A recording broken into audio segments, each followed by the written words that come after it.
Varian crept along the underside of the Coronan Bridge, the impressive structure connecting the island capital to the mainland.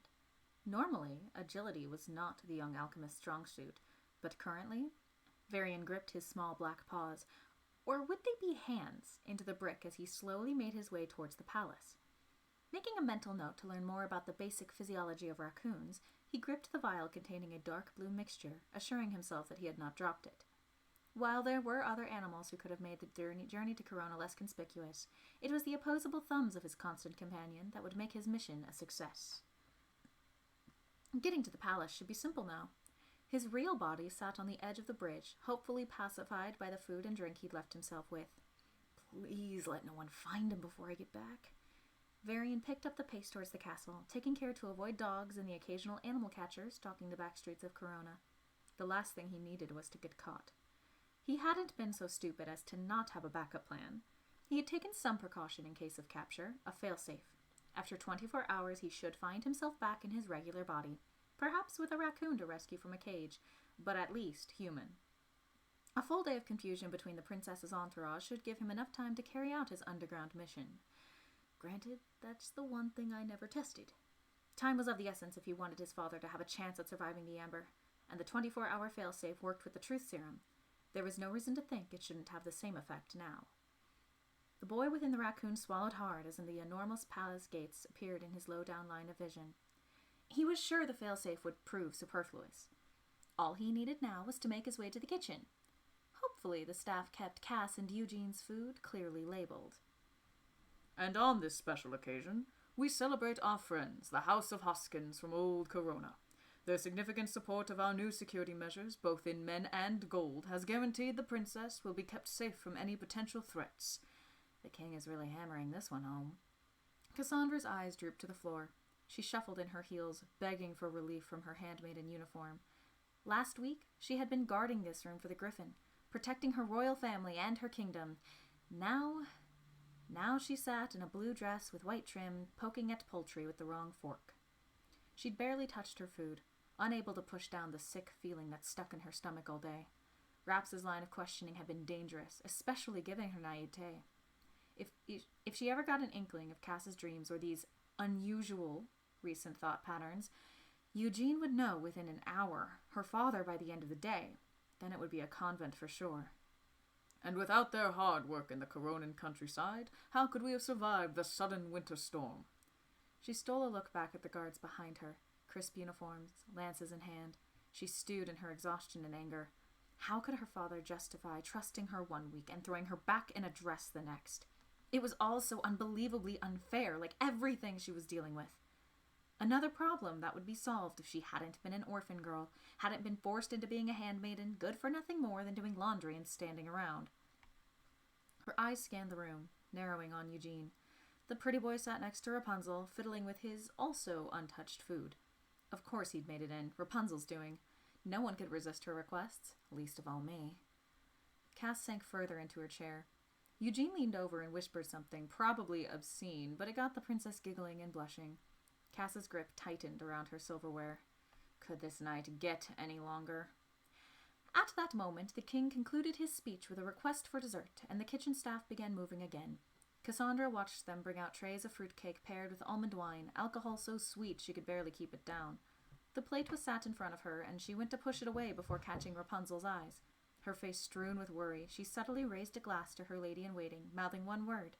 Cheers? Cass smiled despite herself, following Rapunzel's lead.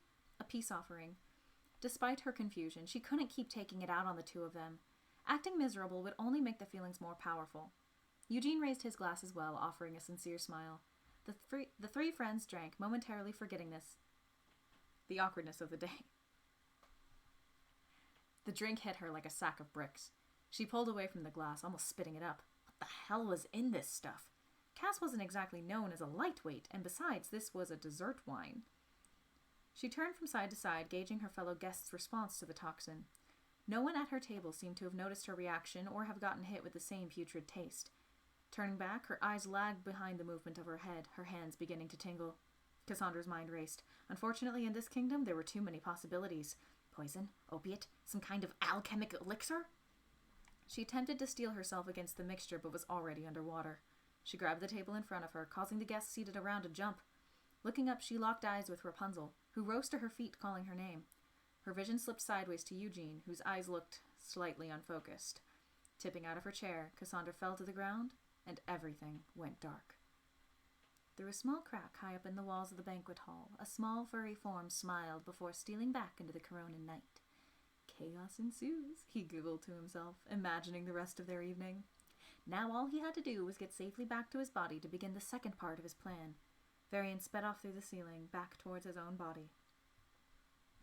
The pounding in her head pushed her towards consciousness. If you can't get a hold of the doctor, then have you any idea what could have happened to Lord Eugene? Her eyelids cracked open. Rapunzel's terrified face was inches from her own. If it weren't for the nausea and complete exhaustion overwhelming her, she'd have jumped a foot in the air. Eugene! The princess dove into a hug, which Cass protested with a loud groan. The sudden affection ignited her head and sent a painful shiver down her spine. Eugene?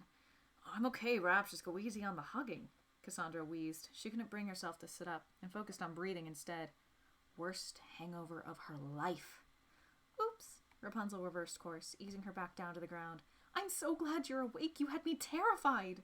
She turned around to what Cass assumed was a room still filled with guests. He's awake, everyone, but still in a lot of pain. He heard sighs of relief amidst continued murmuring. How is she? Did Rapunzel just call me he? I'll be right back, my love. The blonde was looking into her eyes with an unusual amount of devotion. I just need to check on Cassandra. Whoever did this, they were trying to hurt both of you. Did my drink fry her brain too? And then Rapunzel bent down and kissed Cassandra on the lips. Immediately, Cass was at full alert, her cheeks bright red. I love you. The princess squeezed her hand. Raps? She choked out, but the princess was already off to the other corner of the room and out of sight. Rapunzel just kissed me? Her mind spinning, she felt unconsciousness coming back for round 2. With one last burst of energy, she lifted up her head and took in her surroundings, noticing she was on the other side of the banquet hall from where she'd been seated. Rapunzel kissed me? Scanning for where she'd gone, she located the blonde kneeling next to someone else unconscious on the floor, wearing a light blue dress. A small crowd surrounded this person, and Rapunzel was speaking to them, obviously agitated. She caught one word. Cassandra. That's me. The thought entered her mind before her logical side could stop it. That couldn't be her. She was here. She was her. There was no other person she could be. They must simply have a similar dress. The princess called me Eugene. Gripped with dawning horror, Cassandra looked down. The handmaiden screamed. Swaths of blue leather wrapped unfamiliar skin and hair, encasing a foreign body both taller and wider than it should be. Mouth wide open, she moved her hands across her 2 hairy arms and chest, examining the olive complexion and well-moisturized hands. She scrambled for explanations, her brain struggling to make sense of such intense incongruity. She found herself standing, the headache and nausea gone. Her hands jumped to her chin. That stupid little goatee. Grabbing a glass off the table, she gazed into her reflection, begging the universe for a swift end to this hallucination. And Eugene Fitzherbert stared back at her. His plucked eyebrows, well-trimmed hair, and perfect nose glinting in the shining crystal. Even the look of shock resting on his face she recognized from her many adventures with the former thief. On my face. The thought slipped out. Cassandra felt ill. Setting the glass down, she looked back at at Eugene's body. It was undeniable. The outfit, the shape, even her smell was now Eugene's, his fancy cologne wafting up to her nostrils instead of her usual mix of sweat and soap. If there was ever a time she wanted to see her blue dress. My dress, she thought, and whipped her head back across the room. She saw the person in her handmaid's outfit slowly rising, rubbing her head. Gosh, Blondie, if you didn't want to have me at the dinner, you should have just said so. Cassandra heard her voice ring out. Eugene. That was her pale face, framed by the stupid blue veil Crowley forced her to wear. She watched in horrible fascination as it scrunched up in embarrassment. Wow, what was in that stuff? My voice sounds 2 octaves higher. The 2 mixed-up bodies found each other's eyes. Eugene's jaw dropped, and Cass was already crossing the room and grabbing his hand. Outside, now, she hissed, her panicked command fizzling out in Eugene's baritone. She pulled at her own arm, noting with what would normally be pleasure at how easily Eugene stopped her from within her body.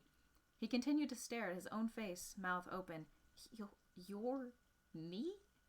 Rapunzel turned Eugene around, worry growing on the princess's face. Cassandra, are you feeling all right? Whatever was in that drink must have really affected you. You just called me Blondie. Cassandra? Eugene whimpered. The real Cass groaned. She watched her own body glance between the two of them before the thief finally cast his gaze downwards toward the body he currently inhabited.